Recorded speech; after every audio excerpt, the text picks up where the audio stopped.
Okay, so now हमने जो quiz result था वो सेव किया। सो क्विज रिज़ल्ट के बाद अब हमको जो आईडी मिली है, ठीक है, तो बेसिकली क्या हो रहा है यहाँ पे एक बारी मैं आपको यहाँ पे दिखाता हूँ। ओके, सो बेसिकली यहाँ पे क्या हो रहा है वो मैं आपको दिखाता हूँ एक बार। सो क्विज रिज़ल्ट में हमने क्या किया, ID, student ID, quiz ID और राइट आंसर्स आपने कितने दिए हैं वो यहाँ पे सेव किया।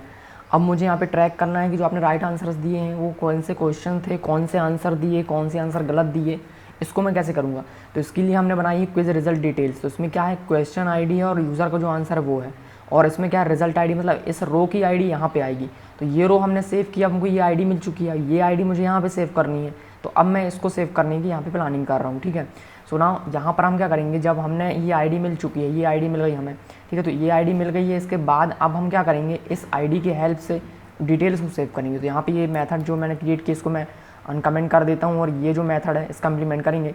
तो जो ये जो मेथड हमने डिफाइन करनी है ये होगी क्विज रिजल्ट डिटेल्स में, यहाँ पे हम इसको सेव करेंगे क्योंकि, ठीक है। सो मैं इसको भी अनकमेंट कर देता हूँ। ये है public void save quiz result details, ठीक है। तो इसको मैं मैप पैरामीटराइज क्रिएट करूँगा। सो मैप जो हमने यहाँ पे सेंड किया है यही मैप सेम मैं वहाँ पे सेंड करूँगा ताकि यहाँ पे हम सेव कर सकें।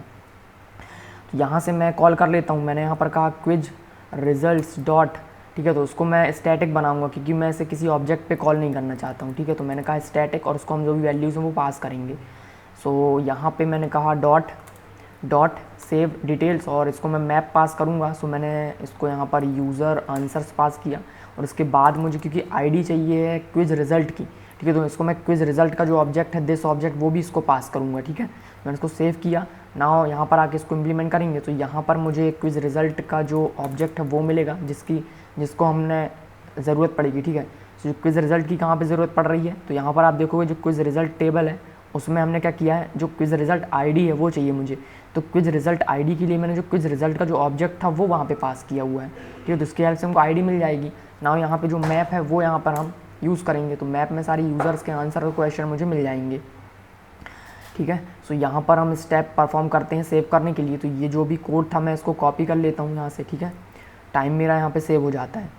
ओके, सो मैंने इसको यहाँ से कॉपी कर लिया है और मैं इसे यहाँ पे पेस्ट कर देता हूँ। नाउ जो सेव करने के लिए हमको क्वेरी चाहिए वो यहाँ कहाँ मिलेगी, वापस आते हैं इसका एक और मैं यहाँ पे आपको शॉर्टकट दिखाता हूँ। यहाँ पे टाइप नहीं करना पड़ेगा, ठीक है। आप अगर प्रैक्टिस के लिए आपको करना चाहिए, वैसे अगर आप बिगनर हो तो आपको क्वेरी हार्ड कोड यहाँ पे लिखनी चाहिए, ठीक है। लेकिन मैं जस्ट यहाँ पर आपको दिखा देता हूँ कैसे आप की जो क्वेरी है उसको यहाँ पर ऑटो जनरेट कर सकते हैं, ठीक है। तो मैं यहाँ पर टाइम वेस्ट नहीं करना चाहता क्योंकि सारा चीज़ें लिख के। तो यहाँ पर आपको क्विज रिजल्ट आपको सेव करना है, तो उस पर आप राइट क्लिक कीजिए, एसक्यूएल स्कीमा पे जाइए। तो ये आपको एसक्यूएल स्कीमा दिख गया, तो ये मुझे नहीं चाहिए, इस पर मैं क्लिक करूँगा। मैंने कहा कि इंसर्ट, तो इंसर्ट करने का जी ये बोर्ड ओपन होगा आपके पास, ठीक है। तो मैंने कहा सो एसक्यूएल, तो ये एसक्यूएल जो था मुझे ये मिल गया। मैं इसे कॉपी कर लेता हूँ यहाँ से, और इसको कॉपी करने के बाद ही जो रॉ क्वेरी है यहाँ पर मैं इसे पेस्ट कर देता हूँ। सो यहाँ पर ये इसको मैं स्पेसिफायर से यहाँ पे इसको रिमूव करूँगा, और इसको हार्ड कोडेड ना करके इसको डायनेमिकली यहाँ पे इंसर्ट करेंगे, ठीक है। सो ये जो मेटा डेटा है मैं यहाँ से ये सारा कुछ यहाँ से रिमूव कर देता हूँ। परफेक्ट। यहाँ पे सबसे पहले मुझे टेबल का नाम देना है, तो मैं रॉ क्वेरी में टेबल नेम पास कर देता हूँ। तो मैंने यहाँ पर कहा meta data dot table name, and then उसके बाद मैंने आईडी पास किया। तो आईडी पास नहीं करनी क्योंकि ये ऑटो जनरेटेड है, ठीक है। इसके बाद क्विज रिजल्ट आईडी पास करनी है। सो मैंने यहाँ पर कहा meta data dot quiz result ID, इसके बाद question ID. So meta data dot question ID, and then user का आंसर है। So meta data dot user answer, ये मैंने यहाँ पे पास कर दिया, ठीक है। सो ये लास्ट फील्ड थी यूज़र आंसर की। इसके बाद यहाँ पे मुझे वैल्यूज़ पास करती हैं, 4 वैल्यूज़ हैं, ठीक है। सो यहाँ पर मुझे कितनी वैल्यूज़ पास करनी है, टोटल यहाँ पर 3 वैल्यूज़ पास करनी है। सो मैं इसको यहाँ से रिमूव कर देता हूँ, एंड देन ये इस तरह से। सो मैं यहाँ पर क्वेश्चन मार्क का यूज़ करूँगा, वाइल्ड कार्ड कैरेक्टर, जिसको हम डायनेमिकली प्रिपेयर स्टेटमेंट की हेल्प से इंसर्ट करेंगे। तो यहाँ पर 3 वैल्यूज़ मैंने पास की, ठीक है। परफेक्ट है। नाउ 3 वैल्यूज़ दे दी हैं मैंने, यहाँ पर 3 वैल्यूज़ पास करनी है। तो मैं क्वेरी में यहाँ पे प्रिपेयर स्टेटमेंट करने के बाद ps डॉट सेट इंट करके इसको सेव करूँगा, ठीक है। लेकिन अब आप यहाँ पे देखोगे कि जो मैप है मेरे पास, मैप में बहुत सारे ऑब्जेक्ट्स होंगे, तो एक साथ मैं इसको एग्जीक्यूट करना चाहता हूँ क्वेरी को। एक एक करके एग्जीक्यूट नहीं चाहता, मैं चाहता हूँ एक रो सेव हो, फिर दूसरा सेव हो, फिर तीसरा सेव हो, ऐसा नहीं। तो एक साथ मैं सबको सेव करना चाहता हूँ, ठीक है। तो कैसे, बेसिकली यहाँ पे हम क्या कर रहे हैं, यहाँ पे हमने एक बार में एक ही रो इंसर्ट हो रही है, एक बार में एक से ज़्यादा रो भी इंसर्ट कर सकते हैं आप वैल्यूज़ में कॉमा करके और वैल्यूज़ पास करके, ठीक है। तो वैसा हम यहाँ पे करेंगे। सो मैं इस मैप में इटरेट करूँगा, ठीक है। सो इटरेट कहाँ करेंगे, जब आप वैल्यूज़ को सेट करेंगे। तो यहाँ पर प्रिपेयर स्टेटमेंट हुआ, मैं इसको यहाँ से रिमूव करूँगा। और अब इसके बाद हम क्या करते आए हैं हमेशा से, ps डॉट सेट इंट ठीक है। यहाँ पे मैं इंटीजर वैल्यू पास करता हूँ, देन डी किया मैंने यहाँ पर, और मैंने यहाँ पर कहा सेट स्ट्रिंग। सो इस तरह से मैंने वैल्यू पास की और लास्ट में मैं क्या करता हूँ ps.execute अपडेट, ठीक है। तो मैंने कहा एग्जीक्यूट अपडेट, तो इस तरह से एक जो रो है वो क्रिएट होती है, लेकिन मेरे पास और एक से ज़्यादा रो हैं। सो मैं उसको एक साथ कैसे कर सकता हूँ, तो मैं मैप में सबसे पहले इटरेट करूँगा, ठीक है। सो उसको हम कहते हैं बैच अपडेट, ठीक है। सो बैच अपडेट करेंगे यहाँ पे। सो मैंने सबसे पहले मैप पे इटरेट करना है, तो मैंने यहाँ पर कहा यूज़र आंसर्स डॉट की सेट, तो उससे मुझे की सेट मिल जाएगा। की सेट में मुझे एक सेट मिलेगा जो क्वेश्चंस को कंटेन करेगा, ठीक है। सो यहाँ पर सारे क्वेश्चंस का जो सेट है वो मुझे यहाँ पे मिल चुका है, ठीक है। क्वेश्चंस का जो सेट है वो मुझे मिल गया। नाउ इस क्वेश्चंस के सेट पे मैं इटरेट कर सकता हूँ। सो मैंने यहाँ पर कहा फॉर क्वेश्चन, और यहाँ पर हम इस क्वेश्चंस पर इटरेट करना चाहते हैं। सो मैंने इस पर क्वेश्चंस पास किया। नाउ एक एक क्वेश्चन की जो वैल्यू है उस पर हम सेट करेंगे वैल्यूज़ को, ठीक है ना। यहाँ पर मैंने कहा ps.set int। So first value जो मुझे पास करनी है वो है क्विज रिजल्ट ID, ठीक है। तो क्विज रिजल्ट ID मेरे पास है, quiz result ID dot gate ID मैंने इस पर कॉल किया, सॉरी मैंने यहाँ पर कहा गेट ID। सो मुझे ID मिल चुका है। ना इसके बाद मुझे क्या पास करना है, मुझे इसके बाद क्वेश्चन ID पास करना है। तो यहाँ पर पैरामीटर इंडेक्स 2 है, और मैंने क्वेश्चन ID कहाँ से मिलेगा, तो ये रहा मेरा क्वेश्चन जिस पर मैं इटरेट करना हूँ। तो मैंने कहा क्वेश्चन डॉट, यहाँ पर मैंने कहा गेट क्वेश्चन ID। इसके बाद मुझे राइट आंसर देना, तो मैंने कहा थर्ड जो पैरामीटर है राइट आंसर कैसे मिलेगा, तो जो यूज़र आंसर का जो मैप है उसमें मैंने राइट आंसर रखा हुआ है। सो मैंने यहाँ पर कहा जो यूज़र आंसर्स हैं, यूज़र आंसर उसका मैंने कहा डॉट गेट, मैं इसको की पास करूँगा जो कि की है एज अ क्वेश्चन। तो ये मुझको एक राइट आंसर देगा, जो कि यूज़र ने जो राइट आंसर दिया वो आंसर मुझे मिलेगा। तो इस तरह से मैंने तीनों वैल्यू सेट की। इसके बाद मैं यहाँ पे क्या करूँगा ps.execute अपडेट। तो इससे क्या होगा कि ये जो एक रो है वो सेव हो जाएगी, लेकिन मुझे सेव नहीं करना है, मैं लाइन से लास्ट में सेव करूँगा। तो लास्ट में सेव करने के लिए मैं यहाँ पे कहूँगा ps.add बैच। तो ये क्या होगा, एक बैच बनेगा, बैच मतलब ग्रुप ऑफ कमांड्स। तो मैं उसमें ऐड करता जाऊँगा हर एक रो को, डेटा को, और लास्ट में मैं कहूँगा एग्जीक्यूट। तो सारा का सारा जितना भी होगा वो सारा एक बार में सेव हो जाएगा, ठीक है।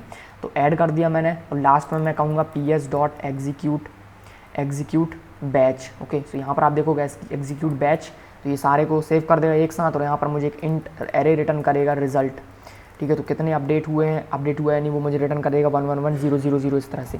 सारे के सारे अगर 1 आते हैं मतलब कि सक्सेसफुली सेव हो चुका है, ठीक है। सो मैं यहाँ पर कहूँगा if result dot length is greater than 0, इसका मतलब ये है कि डेटा सक्सेसफुली सेव हो चुका है। सो मैं यहाँ से रिटर्न ट्रू कर दूँगा, ठीक है, रिटर्न ट्रू। अगर कोई एक्सेप्शन जनरेट होती है सो मैं यहाँ पर कहूँगा रिटर्न फॉल्स। ओके, सो यहाँ पर मैंने कहा कि स्टैटिक वॉइड है, तो मैं इसको यहाँ पर बूलियन पैरामीटराइज क्रिएट कर देता हूँ, ठीक है। तो इस तरह से हम क्रिएट करेंगे। नाउ मैंने यहाँ पर आईडी पास नहीं की क्योंकि आईडी ऑटो इंक्रीमेंटेड है। तो आप यहाँ पर देखोगे कि जो मैंने क्वेरी पास की थी, क्वेरी जो जनरेट की थी यहाँ पर क्रिएट करने के लिए, इसमें ऑटो इंक्रीमेंट नहीं पास किया। तो इसको ऑटो इंक्रीमेंट क्रिएट करेंगे। हमने कहा इंटीजर और यहाँ पर मैंने कहा auto increment. Okay, auto increment save करेंगे तो अगेन मुझे ये टेबल क्रिएट करनी पड़ेगी यहाँ पे, ठीक है। सो अभी एरर कहाँ पर आ रही है देख लेते हैं। यहाँ पर परफेक्ट है, एरर सॉल्व हो जाएगी। यहाँ पे क्या एरर है, सब कुछ सही है।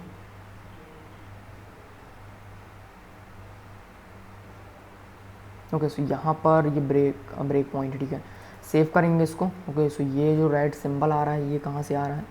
ओके, यहाँ पर क्या प्रॉब्लम है कि रिटर्न वॉइड, ठीक है। सो यहाँ पर मुझे करना होगा return false. Perfect, return false किया, ठीक है। अगर सक्सेसफुल सब कुछ होता है तो रिटर्न ये ट्रू करेगा, ठीक है। सेव कर देते हैं और मैं जाता हूँ सबसे पहले test.java में, जो हमारा जो डेटाबेस है उसको मैं डिलीट कर देता हूँ पहले। सो मैंने कहा डिलीट क्यों कर रहा है, क्योंकि मैंने ऑटो इंक्रीमेंट ऐड नहीं किया था, उसको अपडेट करना है। तो मैं test.java को रन कर लेता हूँ, और रन होने के बाद जब सारी टेबल से डेटा ऐड हो जाएगा उसके बाद मैं मेन को रन करूँगा। तो यहाँ पर मैं वीडियो को स्किप कर रहा हूँ। ओके, सो डेटा जो भी सेव हो चुका है, वापस आते हैं क्विज रिजल्ट में। सो जो भी मेथड्स थी मैंने कॉल किए हैं, कमेंट सब कुछ किया हुआ है, ये क्या करेगा, सेव कर देगा रिजल्ट को, ठीक है। और यहाँ से मैंने इसको कॉल किया, ये सेव कर देगा, ठीक है। सो एप्लीकेशन रन हो गया है, लॉगिन करेंगे और आप देखेंगे जो भी आंसर्स मैं दूंगा उसके राइट आंसर्स वगैरह सब सेव होंगे, ठीक है। आई होप सब कुछ प्रॉपरली वर्क करेगा। तो मैं इसके आंसर्स देता हूँ। मैंने परफेक्ट आंसर दिए, इसमें से सारे के सारे गलत हैं, इसमें से एक बस सही है, 5th आंसर मैंने सबमिट किया, ठीक है। एप्लीकेशन को क्लोज़ करते हैं, वापस आते हैं रन में। यहाँ पे देखेंगे सो SQL आया हुआ है, डेटाबेस मिसिंग है नियर यहाँ पर, ठीक है। SQL एरर मिसिंग डेटाबेस, ठीक है। सो ये जो एरर आई हुई है insert into quiz result details में, ओके, सो ये मैंने इंसर्ट किया और वैल्यूज़ यहाँ पे पास की हुई हैं। ओके, सो यहाँ पे ब्रैकेट क्लोज नहीं हुआ है, आप देख रहे होंगे, ठीक है। ब्रैकेट क्लोज नहीं हुआ तो ब्रैकेट क्लोज नहीं किया है मैंने। क्वेरी को चेक कर लेते हैं एक बार, यहाँ पे कोई प्रॉब्लम नहीं। तो ये जो ब्रैकेट है वो क्लोज नहीं किया, तो मैं इसको क्लोज कर देता हूँ। सेव करेंगे और अगेन उसको रन करेंगे, ठीक है। ओके, सो लॉग इन किया, 5 क्वेश्चंस वाला जो क्विज था उसको अटैम्प्ट किया, देन नेक्स्ट पे क्लिक करेंगे। सो फर्स्ट क्वेश्चन का जो आंसर था मैंने गलत दे दिया, नेक्स्ट पे क्लिक करेंगे, नेक्स्ट नेक्स्ट और नेक्स्ट। तो सारे क्वेश्चन मैंने गलत दिए हैं, ठीक है। सो मैंने किया सबमिट और ये जो डेटा है वो सेव हो चुका है, ये भी सेव हो गया है, परफेक्ट है। सो वापस आते हैं यहाँ पर डेटाबेस को ओपन करेंगे। सो हमने कहा फाइल ओपन DB और जो डेटाबेस है उसको ओपन करेंगे, हमने कहा quiz.db। सो इसमें क्विज रिजल्ट को पहले चेक करते हैं। तो यहाँ पर 2 से सेव हुए हैं। 2 क्यों? क्योंकि आप देखोगे जो पहले वाला था ये तो सेव हो गया था, लेकिन एरर कहाँ आई थी? क्विज रिजल्ट की डिटेल सेव करने में।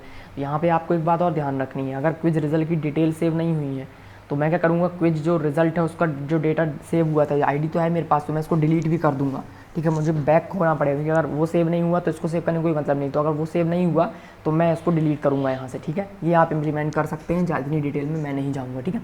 सो अभी क्या हुआ, सेकंड में मैंने 0 आंसर राइट दिए थे, तो ठीक है। तो उसका जो क्विज आईडी वो 8 था, स्टूडेंट आईडी 1 था, और उसका जो आईडी है क्विज रिजल्ट का जो आईडी था वो 2 है। तो मैं देखूंगा कि क्विज रिजल्ट डिटेल में 2 से कौन कौन से आंसर्स मैंने दिए हैं और उसके क्या क्या आंसर्स थे, उसके क्या क्या क्वेश्चंस थे। तो यहाँ पर आएंगे तो यहाँ पर आप देख सकते हो, ठीक है। तो मैंने क्या आंसर दिए हैं ये आ गए। क्वेश्चन आईडी क्या थी, कौन से क्वेश्चन का मैंने कौन सा आंसर दिया वो मैंने यहाँ सेव कर लिया। क्विज रिजल्ट आईडी क्या थी, ये 2, मतलब कि जो सेकंड क्विज जो आपने अटैम्प्ट किया उसके ये 5 आंसर्स थे और 5 क्वेश्चन, और इसकी जो आईडी है वो ऑटो इंक्रीमेंटेड। तो परफेक्टली ये सब कुछ सेव हो रहा है प्रॉपरली, ठीक है। सो आई होप आपको ये सारी चीज़ समझ में आ रही होंगी। तो नाउ अब हम क्या करेंगे, क्विज रिजल्ट में जाएंगे और अगर यहाँ से ये ट्रू रिटर्न करता है इसका मतलब सब कुछ परफेक्टली सेव हो चुका है, ठीक है। तो मैं इसको यहाँ से रिटर्न कर देता हूँ और वॉइड की जगह पे हम इसको भी बूलियन क्रिएट कर देते हैं। अगर सब कुछ सही होगा तो ये हमको ट्रू रिटर्न करेगा और ये ट्रू यहाँ पर रिटर्न करेगा। सो मैं यहाँ से इसको ट्रू रिटर्न कर देता हूँ, ट्रू, ठीक है। तो अगर सब कुछ यहाँ से रिटर्न हुआ ट्रू तो इसका मतलब सक्सेसफुली सब कुछ सेव हो चुका है। और मैं अगर एरर आती है तो मैंने यहाँ पर कहा रिटर्न फॉल्स, रिटर्न फॉल्स, और यहाँ पर भी मैंने यहाँ पर कहा रिटर्न फॉल्स लास्ट में, ठीक है। और इसको भी मैं जो मेथड है वो वॉइड नहीं होगा, यहाँ पर ये बूलियन रिटर्न करेगा, परफेक्ट है।